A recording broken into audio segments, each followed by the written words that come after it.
કે આ મોટી દુનિયામાં એક નાની દુનિયા ચાલે છે, કે આ મોટી દુનિયામાં એક નાની દુનિયા ચાલે છે અને કોઈ પણ જાતના બંધન વગર પણ ઘણા સંબંધો ચાલે છે.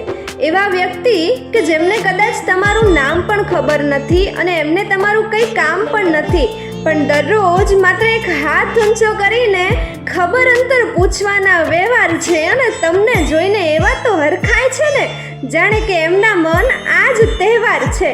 અને ખાલી તમારા સુધી અટકે ને તો ઠીક, પણ પાછા પૂછે કે ઘરે બધા કેમ છે. આ ફોર્માલિટી નથી હો, સાચે જ કંઈ તકલીફ હોય ને તો તમારા નામની 2 પ્રાર્થના કરી નાખે છે. બોલો કે આ લાગણી કેમ છે. અને અમુક લોકો પાસે તો તમારા મોબાઈલ નંબર પણ નથી હોતા, પણ તમે 2 દિવસ ખાલી ના દેખાઓ ને તો કોઈક જાણીતા ભેળા સમાચાર મોકલે કે પેલા એમને કહેજો કે તમને ભૂરાભાઈ યાદ કરતા હતા. એટલે જ કહી શકાય કે આ મોટી દુનિયામાં એક નાની અમથી દુનિયા ચાલે છે અને મગજથી ચાલતા આ સમાજમાં ઘણા હૃદયથી ચાલે છે કે ઘણા હૃદયથી ચાલે છે.